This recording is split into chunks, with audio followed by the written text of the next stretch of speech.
Hey guys, welcome back to another coffee video. Today we're making an apple cider macchiato. We're going to start with using an iced caramel macchiato K-cup. Pop it right into the Keurig. We're using the 10 ounces of water to a 10 ounce cup. You're going to let it brew and then we're going to come back when it's done. Don't y'all just love the smell of coffee in the morning? When that's done, set it aside. We're going to add in 3 to 4 teaspoons of sugar. You can use Splenda, you can use any sugar that you like. After the 3 teaspoons of sugar, we're going to go in with the cinnamon dulce skinny mixes syrup. We're going to add 2 full pumps. I just love the smell of cinnamon, you guys. Next, we're going in with 3 teaspoons of the French vanilla cappuccino mix.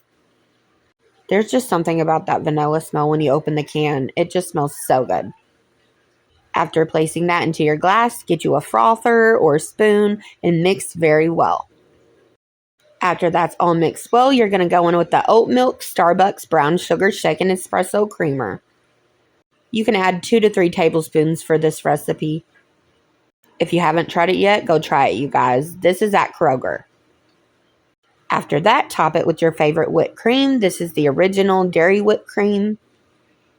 Add just a tiny bit, maybe a teaspoon of caramel syrup on top.